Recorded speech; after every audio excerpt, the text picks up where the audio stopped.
Hello, welcome to Soulprint Intuitive Tarot for February 26th. So just a couple of quick housekeeping things.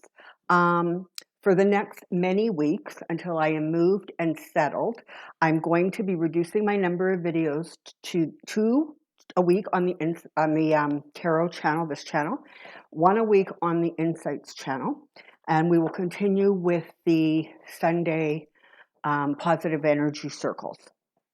So thank you for your patience and understanding and support and all of your good wishes regarding the sale of this house and me finding another one and making that move happen. I appreciate every single one of you. Thank you for being here. Today, I want to take a look. Okay, so I received a couple of requests to take a look at Clarence Thomas. Now, some of you may remember, I think it was right around the inauguration, but it was somewhere in January anyways. I said at that point that you didn't need to be spending a lot of time being really, really worried about the Supreme Court because Clarence Thomas and Alito, I don't even know his first name, we're going to be leaving sooner rather than later. But we're going to do a bit of a deep dive on Clarence Thomas. We are going to also look today at Roger Stone and Steve Bannon, because you know what? Why not? On Monday, I am going to be releasing a video called Right Loony, and that is going to be a look at extreme right wing, right? I mean, the Proud Boys have made their way to Canada. And you've got the Oath Keepers. You've got that kind of crazy group of people who are convinced that on March 4th, you're going to, somehow Trump is going to magically become president again. I mean, give your head a shake. And, this is the thing, right? The way the logic goes, as they understand it, is like 200 years ago, they changed the date that the new president takes office from March 4th to whatever it is, the 3rd, whatever, however that works, in January. And so these people are now convinced that whoever that last president was 200 years ago was the last legitimate president, and now Trump is going to carry on the legitimate president line, which is insane, right? Because, of course, according to their logic, as one of my girlfriends pointed out with a fair amount of stunned confusion at stupidity of people, she said, well, then that means that Trump's previous presidency was also illegitimate. But you know what? There's no talking logic to these people, so there you have that. This Sunday's Positive Energy Circle, we are going to be once again flooding government buildings, the state capitol, with protection, because of course March 4th is next week, and that's when more of this craziness apparently wants to ensue. Whoever your security people are in the states have said literally these people are up to blow up the Capitol, and they don't really much care. So we're going to take a few moments to protect the Capitol and, of course, the White House, etc. So that's kind of what's on the agenda going forward. Oh yes, and the Insights channel next week will be releasing a video. For those of you who saw this week's Insights video, it was about letting go and just forgiving. When the person that you're looking for forgiveness from is either unwilling or not available, whatever it is, you have to at some point let go. So on this coming week's Insight video, that is going to be about, that's going to be a guided meditation to help facilitate that for any of you who are interested. Alrighty, let's start with Clarence Thomas, shall we? And I think we'll see if Alito shows up in this, but like I said, it was every bit of a month ago that I was very clearly received a message that they're going to be gone sooner rather than later. Oh, and I'll just share this one really quick with you. This morning I was sort of thinking about the GOP and what's going to happen with them, because more and more people are becoming independents because the GOP's gone a little crazy. And literally I was shown an image of a snake eating its own tail. And that really is a pretty darn good description, actually, of what's going on with that party. Come on down. I have a question. All right, so here we go. Clarence Thomas and his Trump-loving wife. What's going to happen there?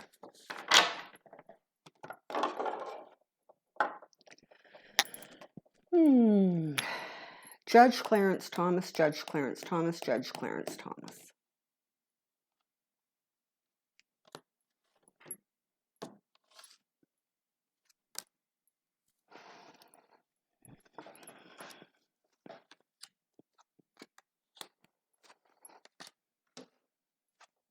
Yeah.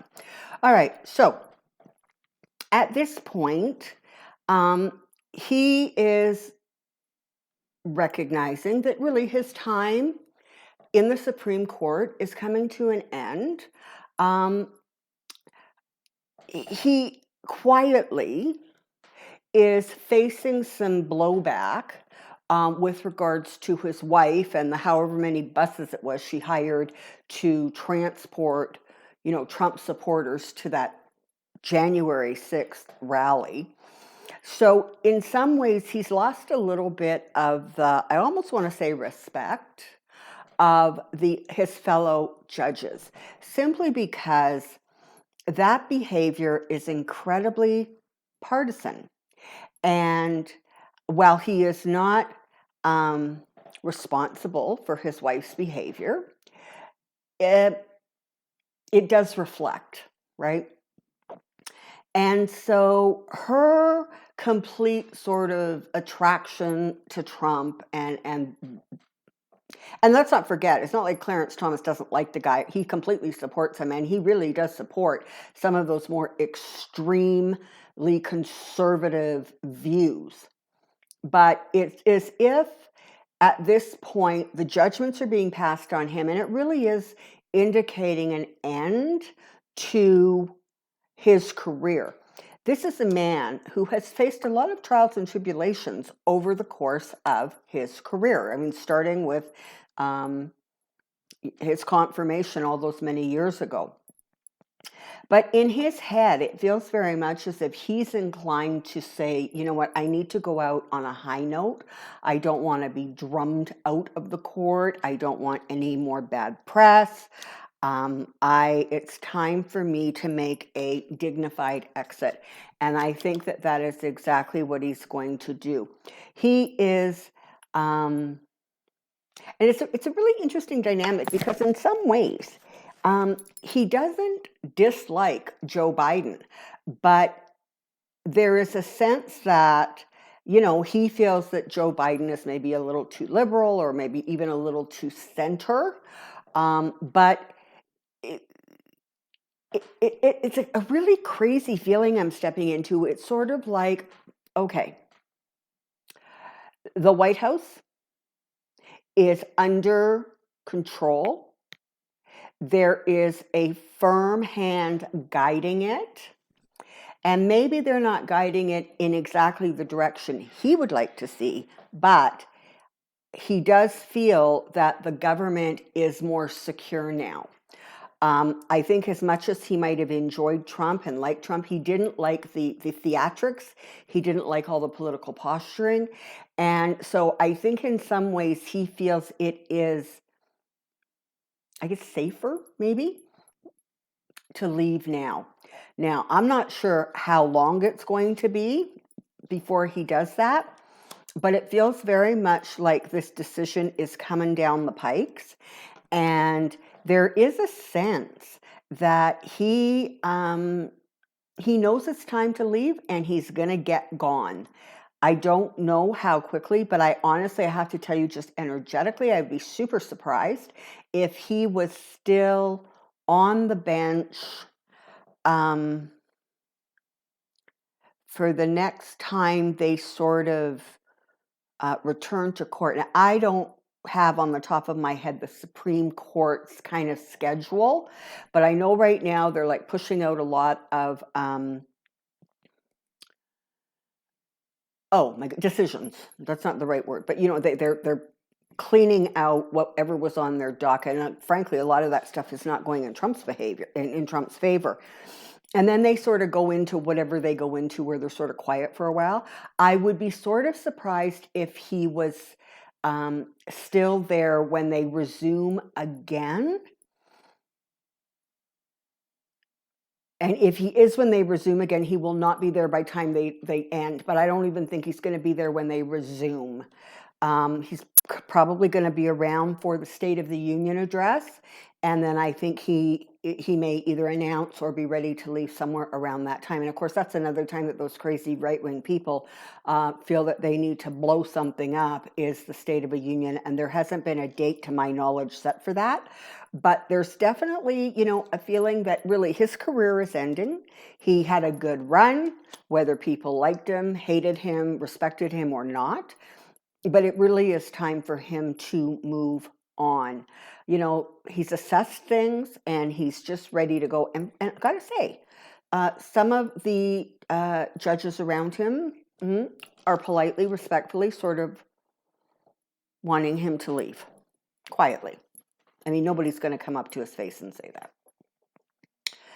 And I'm not getting any real strong impressions on Alito, but as I said previously, I did say that the two of them are not going to be around for much longer. They're not going to be in the Supreme Court much longer.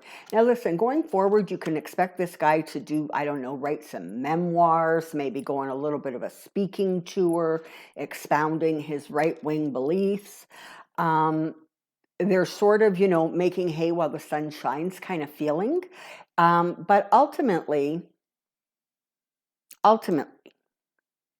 he's not really he's going to end up sort of kind of being one of those fringe characters, because the problem is that as the country moves to a more center-left position, his dinosaur and antiquated ideas are really only going to be attractive or even interesting to people who are in that same mental space as him. So that looks like that situation for him. Let's tootle on now to Bannon. So I know that he was pardoned by his crazy buddy Trump, but I believe it's New York has now started an investigation on the fundraising, that Build the Wall fundraising, that really all of that money ended up kind of like in his pocket. It'd be interesting to see if any of it actually ended up in the Trump family pocket. I'm not sure, but they're coming after him for that. This is the thing that everybody kind of needs to remember to keep things in perspective. The Trump administration was such an affront to the sort of law-abiding, respect for the law, no one is above the law, attitudes of the country, that he's not going, these people who sort of really were on the fringes and really outrageous, they are going to be getting called on the carpet. Just every time you turn, the pillow guy is now getting sued for $1.3 billion by the Dominion and the other voting machine people. I can't remember their name.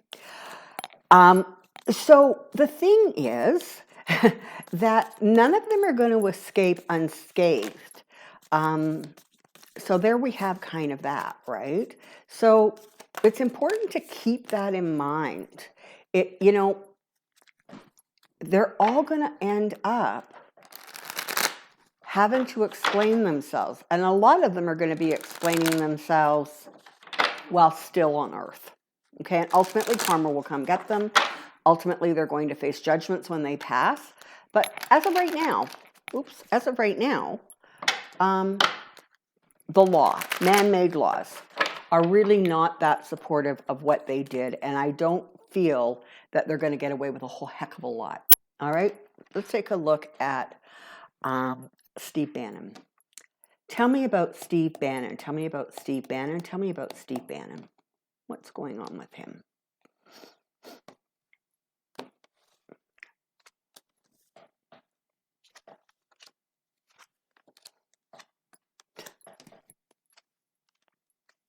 Okay.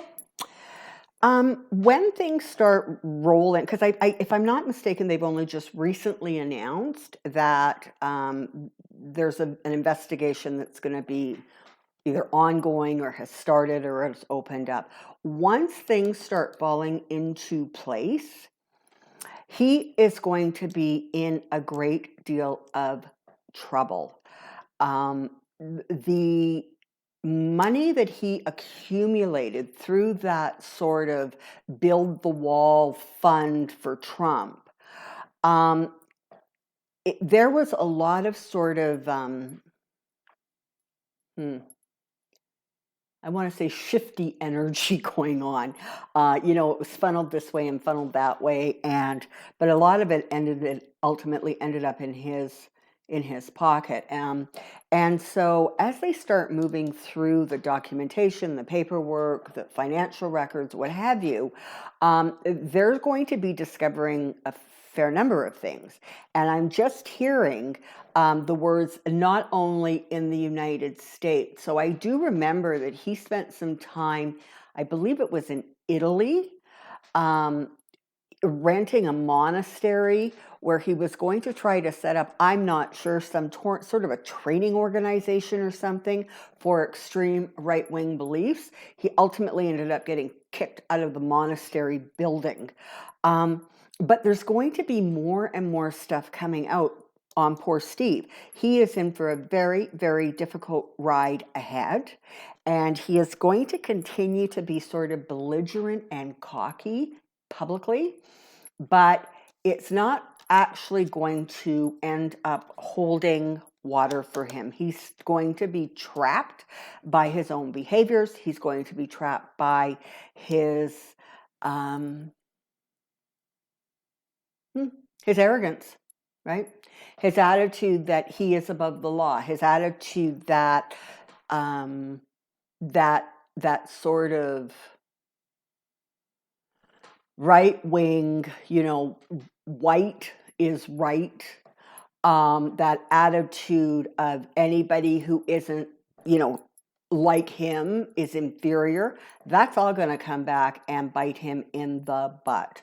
So he may have had a good ride, but going forward, I'm definitely not seeing that things are going to, work out to his advantage. There's going to be a lot of information coming out. And I'm not sure why, but it feels as if there's going to be information coming out. It feels like that at this point, kind of publicly, there's very, very little awareness of what pies his fingers may have well been in that, is unknown at this point in time. But yeah, he's in trouble. Okay, he is just flat out in trouble. And he's going to lose what he has, and he's going to lose whatever standing he has, although I can't imagine he has much of one. But I imagine in certain circles, he is cheered. But even that is going to leave him. So he's going to have a lot going on. It's going to be quick, and it really does feel like it's going to be quite harsh. I guess that's the way to say it. Yeah, there's stuff he really, really, really doesn't want to come out. And he's doing everything in his power to keep things, close to the chest, keep things hidden, whatever it is. But there there's going to simply be leaks. It feels like people are going to be passing on information quietly to authorities. He's in trouble. I don't, you know what? It's like when I stepped into his energy, it feels like I sort of jumped into a well, okay, like a really dark, like shaft, except it doesn't feel like there is a bottom. It just feels like this continual drop down, down, down. And it gets darker and darker because, of course, the deeper the well goes, the farther away you are from light, sunlight, or any other kind of light, frankly. So yeah, he's just in trouble. He's going to lose a lot going forward, and I don't see him, frankly, being able to recover in any significant way. It feels like a lot of these people are just going to sort of end up only being, I don't know, respected, acknowledged, by the extreme right. It just doesn't feel like there's a center for them, as much as it really, really does feel like they're going to find themselves more and more on the fringes. And the reality is, and you know, as the Biden administration really, really takes hold, a lot of people who maybe, you know, were just Republican because they were always Republican because, you know, their family voted that way for 200 years and they weren't going to change, or they didn't really, you know, maybe they liked a little bit of this or a little bit of that, but didn't pay attention to the whole story.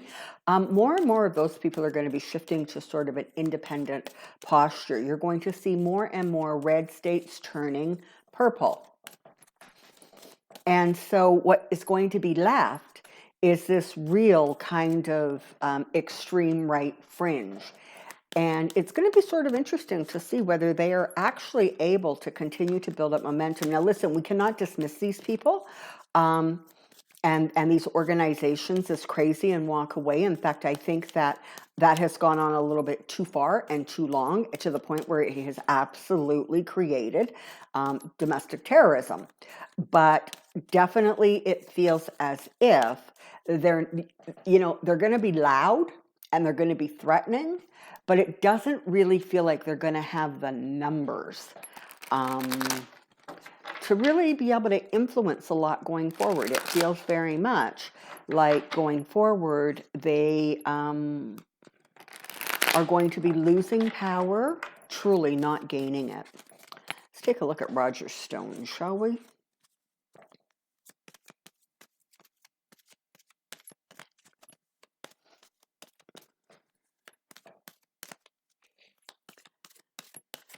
And so now Roger Stone is kind of back in the news because they have found out, or it has been revealed, that good old Roger was very busy right before January 6th, meeting with right-wing organizations. My understanding, if I don't have it wrong, that he was in Washington right before then. You have to remember, he is a long time friend of Donald Trump's, and maybe if not a friend, then at least a co-conspirator. I don't know. But, he is that kind of person who lives off of the glow of other people, right? He's the one who's always on the fringes of people who are in more powerful or in more of the limelight kind of positions. But sometimes, when those people get in big trouble, well, guess what? So do you. All right, here we go. Let's find out about good old Roger Stone, shall we? Tell me about Roger Stone. Tell me about Roger Stone. Tell me about Roger Stone. Oh, wow. Okay, energetically, I'm hearing really big trouble. There actually could be some indictments coming down the line on him.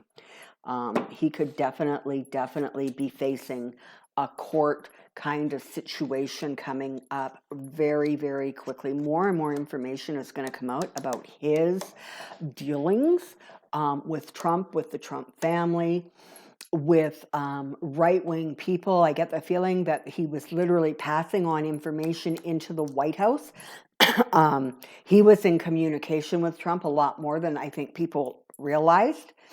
He didn't feel like he really had much choice. To him, it felt like this was the rock he was going to die on, right? He had spent his life building up this image of who he was, and he liked that. And he, frankly, it's like he doesn't really see a way forward unless he hangs on to what has been. You know, he's elderly now. He realizes that he probably doesn't have a lot of growth potential going forward. So he's another one who is going to sort of be, drawing on his past accolades, drawing on his past successes, whatever they were, to sort of provide for him going forward. So there's definitely a sense that, you know what, honestly, it's like some of these people should just all form a group and go on speaking tours together or something, because it feels like that's kind of the energy of where they're all going. They're going to become minimized. The people who follow them are going to think they're amazing and love them and they're brilliant, except the people who follow them are really, really extreme right. So, there's going to be information coming out. He had his fingers in those pies a little bit more, I think, than we realize now. But that information is going to come out, and you're going to be able to see a direct line between the rioters and the White House and Trump. He is going to be one of those little worker ants who was carrying information from one place to the other. And you know what? I don't think it was only in one direction. I actually see it like a circle. So he would get the information. He would go to the White House. He would tell Trump. Trump would give him his marching orders. He would, right? Like that, like a circle. And he's another one who is absolutely not going to be able to get out from under his behavior.